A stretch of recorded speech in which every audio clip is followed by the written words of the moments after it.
Bonjour, cette séquence traite de l'opérationnalisation de concepts. Qu'est-ce que l'opérationnalisation de concepts? Opérationnaliser un concept consiste à déterminer les indicateurs ou instruments de mesure nécessaires à la traduction d'un concept. Opérationnaliser, c'est aussi rendre concret et observable ce qui est abstrait et inobservable. En effet, un concept théorique ne peut pas être mesuré directement, mais uniquement au moyen d'une série de données suivies de l'observation. Exemple, vous pourriez mesurer la participation des étudiants par l'intermédiaire du nombre de messages portés sur des forums. La participation des étudiants est un concept abstrait, mais qui se traduit dans les faits à travers le nombre de messages postés dans les forums. Vous pourriez mesurer le succès pédagogique par l'intermédiaire des notes moyennes obtenues dans une classe lors d'examens. Du tout au parti. Souvent, un concept est relativement complexe, dans la mesure où il comprend plusieurs dimensions. En ce moment, il faut éclater ce concept en plusieurs dimensions. Pour opérationnaliser un concept théorique en une variable empirique, il faut passer par 4 étapes. Définir le concept, déterminer les dimensions du concept, attribuer des indicateurs empiriques aux propriétés ou aux dimensions, élaborer les échelles de mesure. Définition d'un concept. Définir consiste à énumérer les propriétés d'une classe de phénomènes ou d'objets. Une propriété est une caractéristique du phénomène que l'on cherche à définir, à préciser et éventuellement à observer. Une définition est donc un ensemble de propriétés nécessaires et suffisantes qui sert à classer et nommer un objet ou un phénomène. La définition des concepts joue 4 rôles dans un travail de recherche. Dans une problématique, elle permet de décrire avec précision et clarté le phénomène à l'étude. La variable Y permet de définir de façon claire la formulation d'un problème pertinent. Dans une recherche empirique, la précision de la définition contribue à évaluer et à mesurer la variable indépendante X avec plus de précision et donc de validité.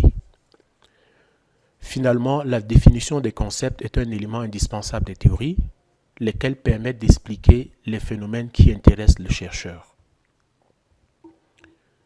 Définir un concept. Exemple 1. Exemple d'une définition scientifique d'un concept. Pour Bélanger, l'objet d'étude du behaviorisme est le comportement. Selon lui, un comportement est une modification de l'état biologique d'un organisme qui résulte d'un changement de l'environnement social et physique. Le concept défini ici est comportement. Et nous allons donc à partir de là dégager les 2 propriétés de ce concept. Première propriété, modification de l'état biologique. Deuxième propriété, changement de l'environnement physique et social. Et le phénomène, bien sûr, c'est le comportement. Comment déterminer les dimensions du concept? Un exemple, mesurer la satisfaction des étudiants à l'égard des cours. Nous avons dit plus haut que lorsqu'un concept est complexe, il faut l'éclater en plusieurs dimensions. Ici, la satisfaction des étudiants sera éclatée en 7 dimensions distinctes. Voici les 7 dimensions. 1. Personnalisation. 2. Participation. 3. Cohésion du groupe. 4. Motivation. 5. Intérêt pour la tâche. 6. Innovation. cette individualisation. Il s'agit là des 7 dimensions du phénomène satisfaction ou du concept satisfaction. Une fois que ces dimensions sont connues, il faut attribuer à chaque dimension des indicateurs empiriques. Nous ne retiendrons que 3 indicateurs. La première dimension, personnalisation. Les indicateurs, par exemple, c'est le professeur tient compte des besoins des étudiants, le professeur fait tout son possible pour aider les étudiants, le professeur aide tout étudiant qui éprouve des difficultés.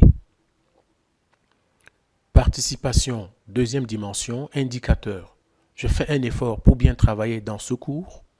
Les étudiants ont leur mot à dire dans l'organisation de ce cours. Je sais exactement ce que je dois faire pour ce cours. Dimension 3, cohésion du groupe. Indicateur. Les étudiants de ce cours se connaissent bien. Les étudiants de ce cours ont peu d'occasion de se connaître. Les étudiants de ce cours apprennent à bien se connaître. Et l'échelle de mesure pour tous ces indicateurs, à 4 niveaux, 5 niveaux je veux dire, tout à fait d'accord, plutôt en désaccord, plus ou moins d'accord, plutôt d'accord et tout à fait d'accord. Ces éléments vont permettre donc de construire un questionnaire qui sera adressé à la population cible. Exemple d'attribution des propriétés et d'indicateurs. Lorsqu'un concept n'est pas complexe, on va parler plutôt des propriétés. Exemple, mesurer l'agressivité des élèves en fonction du sexe. Le concept où c'est agressivité, le phénomène c'est l'agressivité. Nous pouvons l'éclater en 2 propriétés, la violence physique et la violence verbale. À présent, nous pouvons assortir des indicateurs à chaque dimension ou propriété du concept. Violence physique, frapper, mordre, tirer les cheveux, pourchasser. Violence verbale. Indicateur, insulter, crier, blasphémer, hausser le ton, menacer. L'échelle de mesure ici, nous distinguons la fréquence, la présence ou l'absence, la durée, l'ordre d'apparition, l'intensité et la quantité. Nous voyons que cette échelle de mesure est bien différente de la première. Nous allons commencer par expliquer les différents paramètres de cet indicateur. La fréquence mesure le nombre de fois qu'un comportement est émis. Présence, absence, apparition ou non d'un comportement.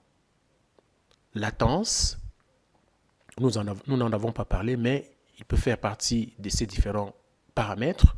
C'est le laps de temps qui s'écoule entre le début de l'observation et de l'apparition d'un premier comportement. La durée, c'est le temps qui s'écoule entre le début et la fin d'un comportement. L'intensité, c'est une mesure qualitative de la force d'un comportement. Ici, il faut utiliser soit un adjectif, soit un adverbe. La quantité, c'est une mesure quantitative de la force d'un comportement. Ici, il est mesuré à travers un chiffre. Élaborer les échelles de mesure. Une échelle de mesure est un outil qui permet d'attribuer les valeurs numériques à une variable. Exemple, classer les élèves d'une classe en 3 groupes selon leur rendement.